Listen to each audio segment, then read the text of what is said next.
Good evening, ladies and gentlemen. Welcome to a prime-time newscast in the English language on Canal International. Thanks so much for watching. I'm called Maureen Adi at Top Stories.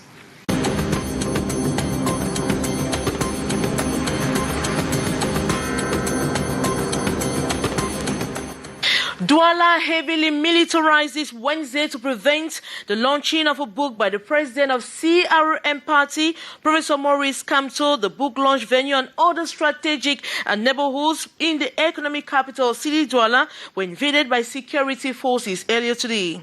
And the death of the students in Kribi has kept people talking after pictures of her there depicting her poor condition before her demise surfaced on other social media.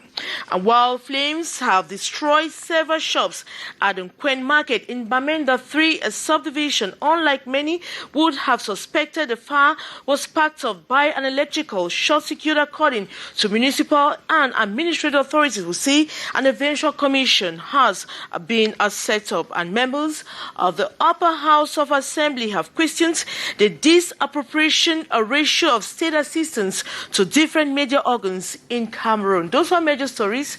Details are right ahead.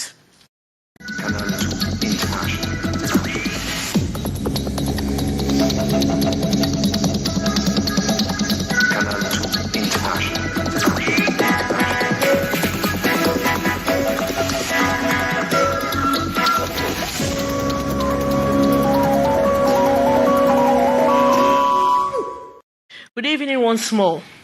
The book launch of the president of the CRM party, Professor Maurice Kamto, previously scheduled to take place this day, December 1, 2021, failed to hold. This was as a result of the heavy deployment of elements of forces of law and order at the book launch venue and other strategic neighborhoods of the economic city Douala. Professor Maurice Kamto could not leave his resting venue due to the presence of forces of law and order, and the press organs were blocked from taking stock of the situation. It should be noted that the same book launch was held in Yaoundé some days back, and it should be noted that the book launch similarly or was successfully held in Yaoundé some days ago, a book titled L'Urgence de la Pensée. We'll certainly come back to that in our subsequent editions of Newscast. And we take you to Bamenda in the northwest region of Cameroon, where wild flames have destroyed several shops at the Quen Market, precisely at Bamenda 3 subdivision. Unlike many would have suspected, the fire was sparked off by an electrical short circuit, according to municipal and administrative authorities who say an eventual committee has been set up. More on that story with Saleh Sherifa. A bad beginning of the festive period for about 60 traders at the Quen Market in Bamenda 3 subdivision. Ravaging flames have gulped down their sheds on the night of Tuesday, breaking Wednesday. Traders are agonizing for their goods lost. Neighboring house owners are weeping for entire building brought down. If they miss the bond compound, if I take it for, they will come up to run up. Now compound is now you're the boy, madam.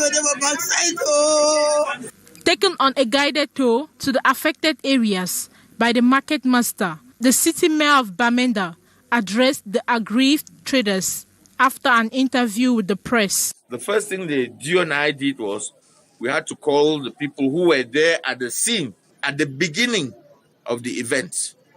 And without doubt, these are credible people who have attested to us, the DO, the brigade commander, the judicial authorities, that the cause of the fire was an electrical failure. For one of the very rare moments, building authorities ruled out the involvement of any criminal hand. So anyone who will be taking that it was caused by something else, we are right here saying that it was an electrical fault. So let everybody know that. I know opportunists want to take credit for things they did not do, but we're here to decry and deplore anyone who want to go around spreading information that it was done by this or that. No, we are saying it's an electrical fault. The disaster comes barely 3 days after the SDF-run Bamenda 3 Council vibrated the municipality through a groundbreaking cultural festival to the surprise of all. Violence which erupted since 2017 in the southwest region of Cameroon has escalated with daily activities or atrocities recorded daily in urban and rural setting. Activities are grounded with the population living in a constant fear of the unknown, and ministry authorities of the southwest region have reassured the population of measures put in place for peace to return in that part of the country. More on that story with Ines Ondwa Bala. The socio-political crisis has shifted into armed conflict, causing enormous human casualties. The recent GBHS Ekondo Titi massacre has added to the long-running tension recorded in the southwest region, which has escalated to violence, leaving the population in total fear. I think that we are fully prepared as the population of Toujours as a whole, because it is very, wonderful that within this period something goes wrong, and we have only two who can give the support the state. Since we are the gateway, I think that we put our own strategies in place to ensure that those our visitors will come, they enter, get here, go to their various destinations safely. There is need to put in place strategies to guarantee peace and tranquility in the crisis-hit southwest region at a time the population are preparing for end-of-year feast and for the upcoming AFCON 2021. In a nutshell, this meeting allows us to put the base to make sure that the populations and all our visitors we first of all spend the end of year festivities without problems, and that our guests will have a pleasant stay with us. During the security meeting holding in Siko, Southwest Governor Bernard Okaliabilai called on the population to fully collaborate with forces of law and others for atrocity to stop and for peace to return. Count on you to carry our message of peace, collaboration, with tight collaboration with the population. The population should denounce all those who are moving around, the terrorists, those who want to disturb, those who want to create problems, those who want to kill. The population should not hesitate to denounce them to the nearest authorities, to the nearest agent of forces of law. A message of condolence of the presidential couple to the population of the southwest region following the GBHS Ekondo Titi carnage was read during the security coordination meeting. And in Kribi, in the south region of Cameroon, the death of a student has kept people talking after pictures of her depicting her poor condition before her demise surfaced on the social media, while others say it is as a result of witchcraft malpractices. Others literally can't explain the cause of her death. Canal International went finding the truth about her death. More in the following story with William Afro. The news went viral on social media announcing the death of a student of Government Bilingual High School, Kribi, following a supposedly mystical jewelry given to her by another classmate. Canal International went to find out if this information is true in Quatrième Espagnol, her class, and met her mates. When she left, we knew that she was ill. It is on one fateful day that our discipline master announced that Menge is seriously sick and her situation is getting worse, and later on we learned that she was no more. When she left, we didn't know that her condition would get serious. It is only on Thursday that they came announcing to us that she had died. Her classmates acknowledged that their friend was sick and refused any hypothesis of a mystical chain being at the origin of her death. And the classmates are not the only ones supporting this hypothesis. The senior discipline master of the school, Laurent Sixte Akua, has known her since her first year in college.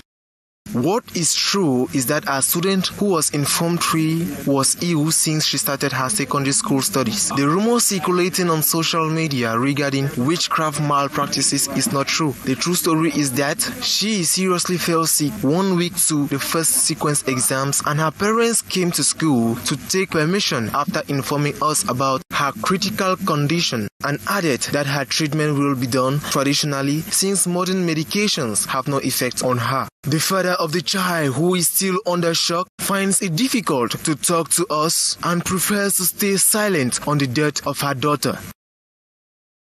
Members of the House of Assembly have questioned a disproportionate ratio of state assistance to different media organs in Cameroon. The senators seeking to know why some will benefit fabulous, some while others are completely neglected or worried. The Minister of Finance says the decision is based on the potentials of media owners to boost Cameroon's economy. Hyson Cha and Serge Alenzebo follow the deliberations and the Senate. The functionality of the settlement bill, heading number 94, code 709, which deals with the ability of counterpart funding by the states.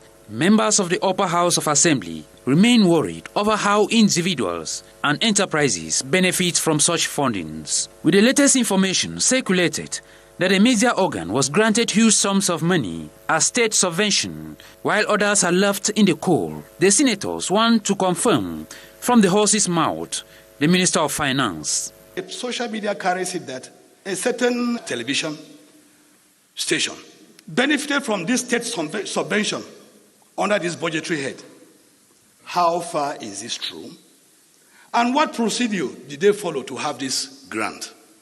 Minister Louis-Paul Moutaze admits that it is true and that the action by the state is aimed at encouraging the economic drive of the concerned. Celui que vous avez cité. The person you just cited, do you know he has taken a decision to buy a European television? We complain always that the whites come here often to collect things from us. This is a Cameroonian that has proven that he can buy from the whites. We have to encourage that. Vous devriez applaudir. The finance boss added that there are many more beneficiaries of such assistance in the media sector, far from what the social media has projected. Mais sachez que les réseaux sociaux ne vous disent que ce qu'ils veulent vous dire. The social media can never tell you the both sides of the story. It is every day that people benefit from state subventions. Social media actors may have certain reasons why they focus on this particular case. Go to the Ministry of Economy. You will see all those who have benefited from such fundings this year.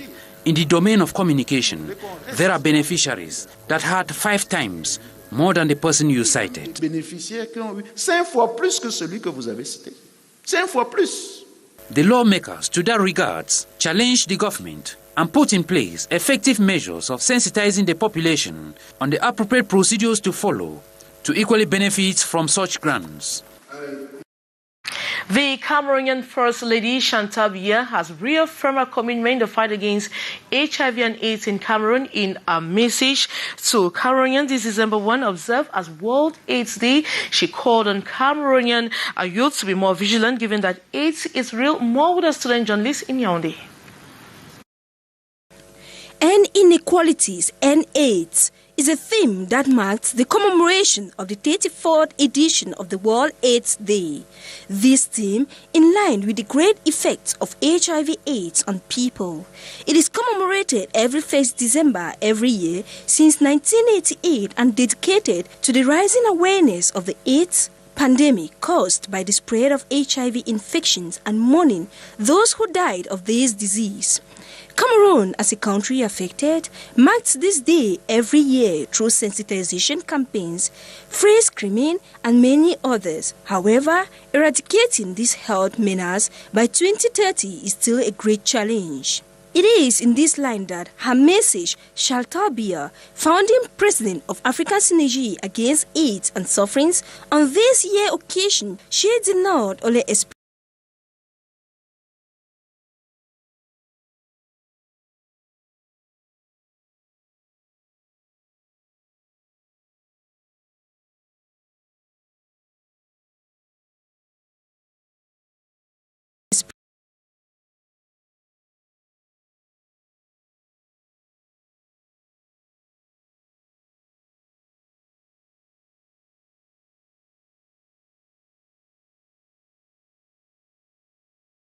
were registered and 770,000 deaths.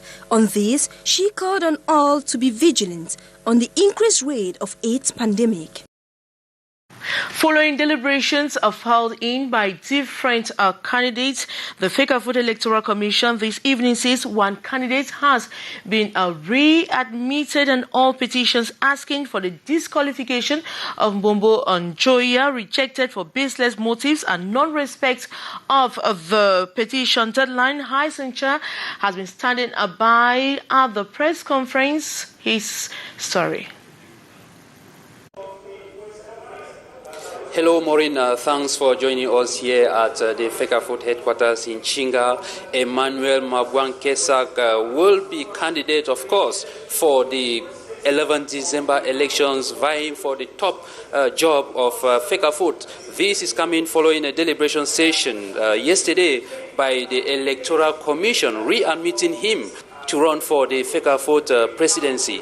And of course, from the 25th of December, when the list was made public, 6 petitions were received, and of course 5 thrown out of the window. But for that of Emmanuel Mabwankesak, that was considered and deliberated upon, and of course, as a result, he was readmitted to run for the Fake Vote presidency. During the press conference this evening, the Gilbert Chili Commission has made it clear that 76 delegates are going to take part in the elections, and elections that will comprise of 7 candidates: Samuel Etofis, Jules Denis Onana, Jean-Crispin Nyamsi, Zachary Wanji, Justin Tagu, and of course Seydou Mbombo Njoya, and the newly admitted Emmanuel Mabwankesak. One of the biggest announcements from this press conference is the fact that the Electoral Commission is mobilizing the media to do a kind of live coverage of the elections, with the objective of ensuring a free, fair, and serene elections. And with the elections set for the 11th of December, the President of the Electoral Commission has sent a clarion call to all Cameroonians to stay glued to their televisions on that day so that everything will unfold in public, and of course calling for the responsible behavior of fans and supporters of different candidates. Live from the Chinga football powerhouse, Haisencha and Michel Foucault. Back to you, Morindi. Thank you so much, Haisencha. Just to remind our audience that the election is billed for December 11, 2021. And that brings us to the end of this edition of Newscast in the English language on Canal de International. Thanks so much for watching. We have news in the French language at exactly at 7:50. This never Senkan with Julio Trésor Tanon. We equally have the brief with Buban Gomna. As for me, I'll be back same time tomorrow. Good night.